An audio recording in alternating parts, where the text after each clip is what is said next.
Good morning. Welcome to another edition of Choppin' It Up with Ramel. No notes, straight from the throat.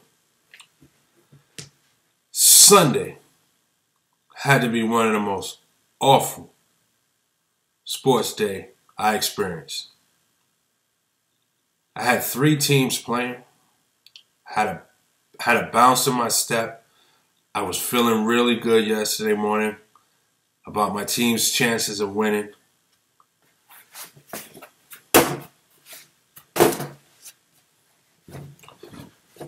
Just a horrible display of showmanship, a horrible display of team ball by my teams, the Jets, the Eagles, and the Knicks. By 3:30 yesterday, my day was ruined. Really ruined. First in the NFL, the Jets, in a much-needed win. I'm talking about a much-needed win. Not only to try to keep a wild card hope alive, but just to salvage the season. They go down to the Dolphins, and they embarrass themselves. Embarrass themselves right out the gate. First of all, Todd Bowles is tight-lipped. We don't know what has occurred. But anytime your two of your stars on defense are benched the first quarter, that there's a recipe for disaster to begin with. Then later in the game, you see Brandon Marshall and Fitzpatrick on the sidelines arguing and yelling at each other in a must-win game against the Dolphins. Just horrible to see. I mean, the Jets find new ways to lose every week. Find new ways to lose. I mean, despite it all, they had the chance to win. Despite Fitzpatrick getting hurt, coming back in, they had a chance to win. What do? In a 5-minute span, they allow a punt return for a touchdown and a kickoff return for a touchdown. I'm speechless. Just every week they find new ways to lose the game. Todd Bowles, a radiator has just been placed under your chair. Your seat is hot, pal. Your seat is hot.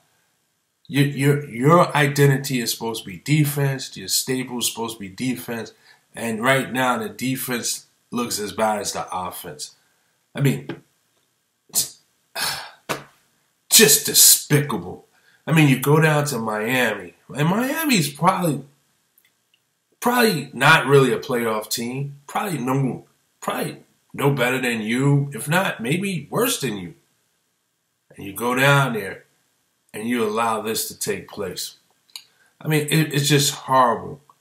Penalties, you got four to five personal foul penalties. Again, Brandon Marshall, Fitzpatrick arguing on the sidelines. Just horrible. Just awful. An awful display of professionalism.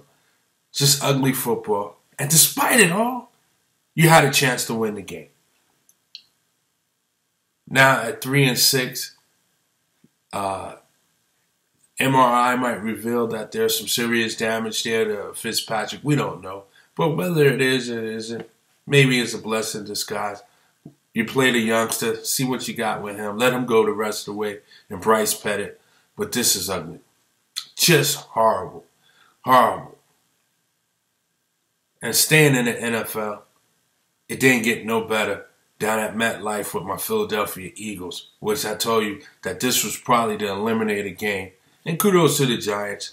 I mean, it wasn't like Eli Manning had a great game, but he did outdo Carson Wentz. He had 4 TDs with two interceptions, but Carson Wentz, not only that you might have eliminated the team out of playoff contention, but you just eliminated yourself out of the Rookie of the Year contentions by hitting the rookie wall here about midway through the season, starting the game with back-to-back interceptions on the first 2 drives. How do you expect to win a game when you're turning over the ball. I mean, here's a team that came out the gates that Doug Peterson was comparing him to Manny and some of the other greats. Well, we can stop that. We can stop that. I mean, your first 2 drives, interception, you give the Giants short field, 30 to 31 yard line. They capitalize on it, score in the first 2 possessions. Not only that, you decide to go on it on 4th down, trailing 14-3 around the 18-yard when you could have kicked the field goal. No, you get a field goal block later on. I mean, how do you expect to win ball games? Turning it over. Turning it over. If there's a sport that you have to be most disciplined and careful with the ball, it's got to be football. Unbelievable what I had to witness and see on Sunday. Unbelievable. The Jets lose. The Eagles lose. Both must-win games. The eliminator. Now, at 4-4, 0-3 in the division, 8 games left, you're going to have to go maybe 7-1, if not 8-0 the rest of the way to win the division. Because, by the way, the Cowboys continue to roll on. The Cowboys continue to win. I mean, I don't think anybody thought they wouldn't win against Cleveland Brown. Thought maybe it'd be a closer game, and just the idea that, it could be a trap game where, one team is rolling high and the other one is having a bad season. But no, they continue. They win in ways. So now the Eagles find themselves in last place, looking up to Washington, the Giants, and also Dallas. So what happens here is that now the Eagles really only hope they have now is a wild card. But together, truly, if the Jets and the Eagles want to make it to the playoffs, if the Jets and Eagles want to go to the playoffs, their best chances are by buying a ticket. Because their play is not indications of a playoff team. Again, you cannot turn the ball over. You cannot put yourself in a hole 14-0 straight out the gate and expect to win in the NFL today. You just can't expect that. These are professional athletes out there. You got a quarterback and Eli Manning that's been on record saying you can't spell elite without spelling Eli. He's going to know what to do with that. All right? Like I said, it's not like he had a great game. But anytime you throw 4 touchdowns, you're always going to put yourself in a position to win a game. He also had 2 interceptions. But apparently the Eagles didn't capitalize on it where they could be victorious. And had a chance to win the game. That's the sad thing about it, because same as the Jets, as bad as you may have played the game and squandered some early opportunities, the Eagles, just like the Jets, at the end, you had a chance to win the game. I mean, really, did the better team win the game in both games? Maybe not. But at the same time, the team that won the game did the most with their opportunity. The team that lost the game squandered their chances. Eagles came down to a 4th and 10 with a minute and change left. A throw into the end zone, overthrown. Should have won the game. Should have won this game. This was a big game. On the other hand, kudos to the Giants. It's an ugly win, but it's a win that keeps their playoff hopes alive, whether it's wild card or either the division. They're 5-3, 2-1 in the division. Can't ask for anything more with the first 8 games. Season ends based off of that. They're 10-6. Should qualify them for at least a wild card. If the Cowboys should falter, maybe they have a chance for the division. At this rate here, Cowboys don't look like they're faltering, guys. Cowboys do not look like they're faltering. Dak Prescott have definitely cemented his not only his rookie of the year, but it's also his MVP status. He cemented it with a performance yesterday against the Cleveland Browns. Yeah, it may be the Cleveland Browns, but they're still professional athletes over there. It's still a pro team. And again, the idea of it being a trap game, he went out there. I think he was 21 for 27 for 242 yards. He had a QB rating of 141. I mean, it's just phenomenal. The rookie running back, Elliott, he had 92 rushing yards on 19 attempts. Just phenomenal. Just phenomenal. Defense came up with 4 sacks. Sean Lee, once again, all over the place, leading that defense with eight tackles, I believe it was. Just phenomenal performance, all-around effort. One thing about Dak Prescott, he doesn't seem like he shows a favor to the receiving corps. I mean, only 4 targets for Des Bryant. He only caught 1 pass, but Jason Witten was the topic today. 10 passes, 10 catches. I believe he had like 110 yards, 111 yards receiving. Just a phenomenal job by Dallas. I can't believe I'm saying this, but Jason Garrett is going to be considered for Coach of the Year at this rate. Someone I've been hard on in the past. I don't think he's much of a head coach. Kind of remind me a little bit of Eric Spoelstra of Miami. Never was big or high on Eric Spoelstra, but the one thing Eric Spoelstra was, he was Pat Riley's guy. Never been high on Garrett, but one thing he's Jerry Jones's guy. I mean, they're gonna sink or swim with them, and I don't think they're both great coaches, but for this season, at this rate here, Dallas Cowboys at 7-1 right now. I don't see them losing more than 2 to 3 games. I see them at 13-3, finishing 13-3 or better. Just a solid season led by 2 rookies that got the whole team energized, and they're showing no letdown. Another game I wanted to talk about that I thought was a big game coming in, Oakland and Denver. Gotta give credit to Oakland. They held home field. They ran a different set than normal that you see. They lined up with 6 linemen throughout the game. And I'm going to tell you something. I think it worked quite a bit because there was plenty of holes to run the ball. I mean, they were successful in running the ball against that smash-mouth defense of Denver. What a performance Oakland put on. I'm a little bit hesitant about the offense for Denver. I think that if you have an opportunity to score a few points on that defense, I don't think they can catch up. And that's what looked like took place last night as I was watching the game. Great win for the young Oakland Raiders team against Denver. They now go into first place, sole possession of first place with a 7-2 record. Derek Carr still he shows why he should be mentioned in the MVP race. Just spectacular performance, just a spectacular performance. Look for Oakland to be around a long time. I think Oakland has a chance to secure that division. Just an outstanding performance by the young Oakland Raiders. Man, I wish I could say that about the Eagles or the Jets, but I can't this week. I'm so disappointed about them both. So disappointed. I mean, the Jets got the Rams next week, I believe.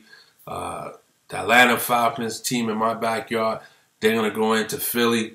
That's no easy task for Philly next week. So I'm not really happy with my team. I'm only talking about them because they're my team, but I'm not really happy about them.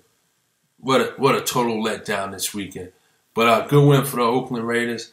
Roethlisberger, he returns for Pittsburgh to only see a loss against Baltimore.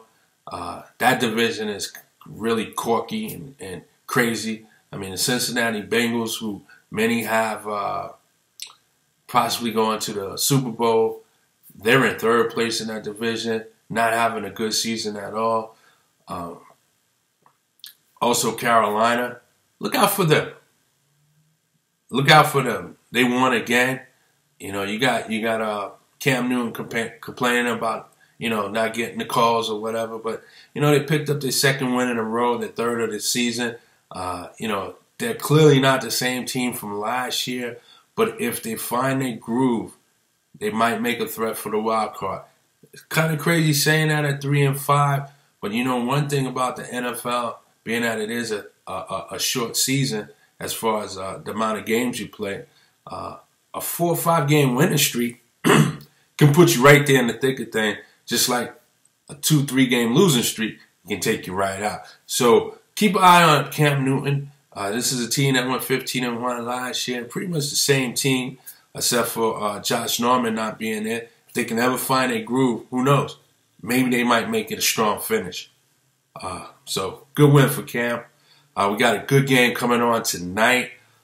Seattle and Buffalo. See if Buffalo can keep their playoff drives alive with a wild card possibility by taking on Seattle tonight.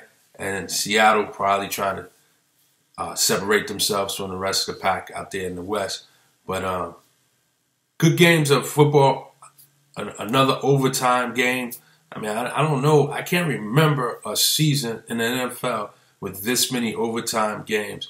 Detroit knocking off Minnesota. What happened in Minnesota? I mean, they were the darling of the league in the very beginning. They started out very strong, 5-0. You get North Turner, an offensive guru, just resigns in the middle of the season. I didn't hear anything about any health-related issues that maybe that's why he's stepping down. Must be something going on internally. He saw something coming that we didn't know. But clearly his absence is being missed as Minnesota suffers another loss. Just unbelievable to see a guy of that stature to just drop from the middle of the season. Unbelievable. But it's showing that they missed him.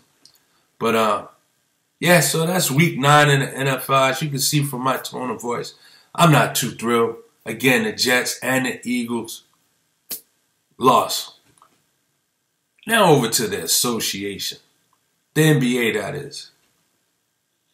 The New York Knicks. I'm not even sure why I continue to root for these guys. But I'm a fan. Fan stands is short for fanatic. I was very pumped up after the Chicago win. I'm thinking, well, maybe this is the Knicks team that we can expect. They come home, got a good challenge. Good challenge on hand at home. 12 o'clock matinee. Utah Jazz, they come out looking good. Look like they may be holding home court here. Come away with an early victory. No. Just to fall flat in the second half. They started out with a 13-point lead in the first half to lose by 5. I don't know what to say about this team, man. I just don't know what to say. Do they match? I mean, is it just a group of names? Is it gonna ever have chemistry for back-to-back games? I just don't know. But it's disappointing. It really is. It's disappointing. It really is disappointing. They're 2-4 to start the season. 1-2 on the road, 1-2 at home. I mean, good quality wins in Chicago or Memphis, but I don't know what to say about these guys, man. Maybe it's too early to talk about them. Maybe we should wait till at least December before I make judgment on them. But as a fan that's excited, recognize there's a few star players on the team, or former stars, you just think this would be the year. It's not the case at all. It's not the case at all. But it's very disappointing. Very disappointing. It's going to be a long season for us Knicks fans. A long season. A long season. There's going to be much more to talk about as the season goes on. As the season goes on, there'll be much more to talk about. But in the meantime, I'm going to get back with y'all in 24 hours. Thanks for tuning in with Ramel. Chopping it up with Ramel. Remember, no notes, straight from the throat. Peace and blessings. See you tomorrow.